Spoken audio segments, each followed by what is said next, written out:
So this is more unique. We haven't seen too much of this in the village yet. Population projections for the landing and Bain Station Crossing development, 108 proposed units, or a full build-out could reach 295 persons. Open space within the development, approximately 19% of the development site is proposed to remain in open space, and that includes wetlands and floodplains on the site.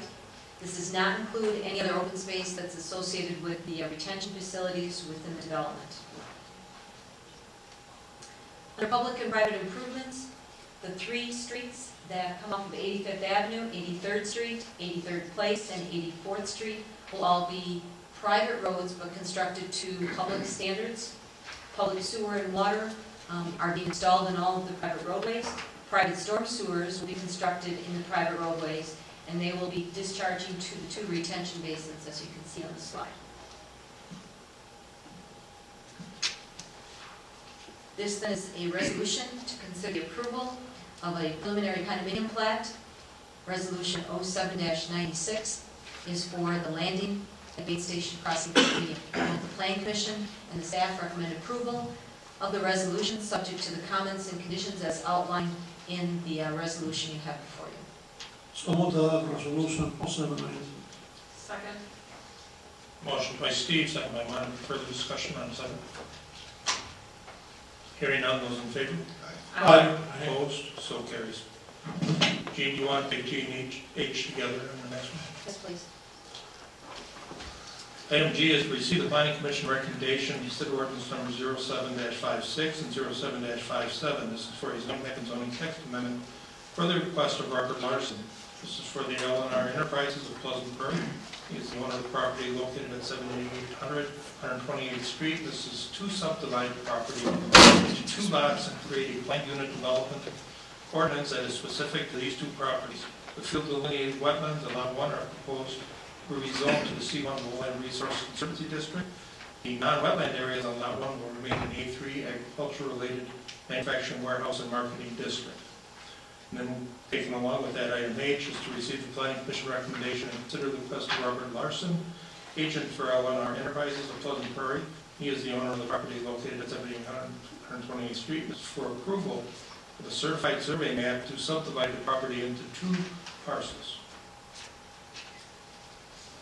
Mr. President, members of the board, the petitioner is requesting approval of a certified survey map to subdivide the property located at 7800 128th Street into 2 parcels and to create a planned unit development or PUD ordinance that is specific to these properties. The zoning map and text amendment this evening is actually quite simple in that because of all of the environmental features on this particular property and the property being encumbered in many areas, it very much limits where homes could be placed on this particular property. The field delineated wetlands on lot 1 are proposed to be rezoned into the C1 district. The non-wetland areas will remain in the A3 district. The existing C1 and A3 district designation on lot 2 will remain as they are. The floodplain overlay and shoreline overlay designations on lots 1 and 2 will remain, and both properties will also be placed into the PUD overlay designation. A zoning text amendment is proposed to create the specific requirements for the PUD. And in the PUD, there are very specific requirements with respect to the size of the lots, as well as the number of structures and setbacks and so on and so forth. Lot 1 is proposed to be 5 acres with 291.99 feet of frontage on 128th Street. Lot 2 is proposed to be 25.9 acres with 90.02 feet of frontage on 128th Street. A shared driveway will be provided through Lot 1 to service Lot 2. Utility easement is being dedicated through Lot 1 to provide sanitary sewer to service new homes on lots 1 and 2. And earlier this evening we did grant a variance to allow for a grinder pump to be located for these 2 lots to have sanitary sewer service because gravity service would not be available as to where the homes could be placed on the lot. The wetlands on Lot 1 were field delineated on May 2nd, 2007 and approved by the DNR on June 26, 2007. The 100-year floodplain on Lot 1 was identified on February 4th, 2003 by Black Engineering pursuant to a SUCAC planning report number 44. The ordinary high water mark was field identified by DNR on August 14th, 2003. Since the wetlands, 100-year floodplain, and ordinary high water mark have not been delineated yet in Lot 2, this lot will be considered unbuildable until all those environmental features can be delineated on this particular property. The PUD ordinance specifically has some unique requirements for these particular lots. First of all, Lot 1 will be allowed to have a minimum frontage of 290 feet, and Lot 2 will have a minimum frontage of 90 feet on 128th Street. The PUD ordinance sets forth some minimum design standards that go beyond the village zoning ordinance. Specifically, the minimum house size of 2,500 square feet will be required. Also, it sets forth specific building setbacks due to environmental limitations of the properties. It also limits the number and the size of outbuildings at each of the properties to 3, provided that the total area of the 3 buildings does not exceed 30,000 square feet. And these areas of these 2 lots are primarily agricultural. It's going to be a very rural residential area, but it will be connected to municipal sewer. The petitioners are requesting, as a second item, approval of the certified survey map to subdivide the property into 2.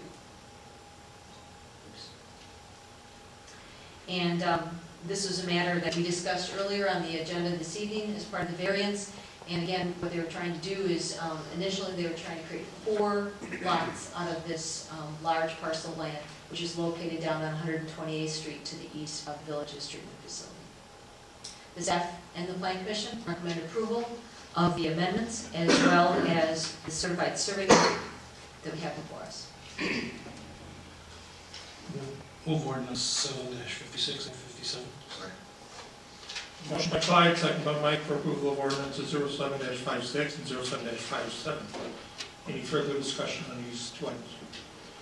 It looks to me that's the biggest nightmare I ever saw in a property in the village, in which we have floodplain, wetlands, ponds, and everything.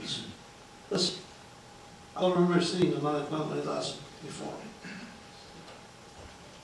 Other comments, questions? Hearing none, those in favor? Aye. Opposed? So carries.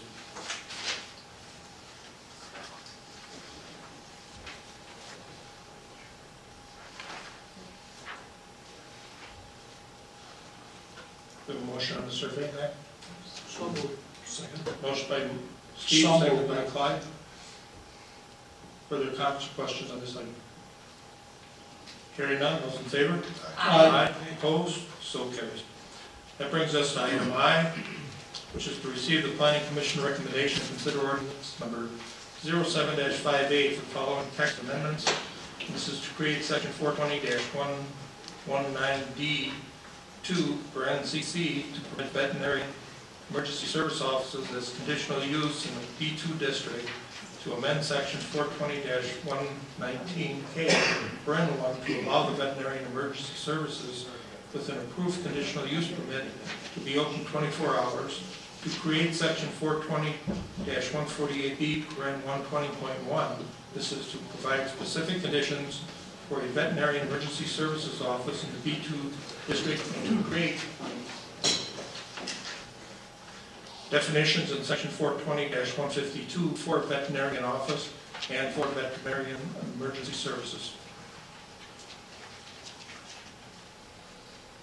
Mr. President, members of the board, the B2 Community Business District, which is section 420-119 of the village zoning ordinance, allows for veterinarian offices if a conditional use permit is approved by the Plan Commission.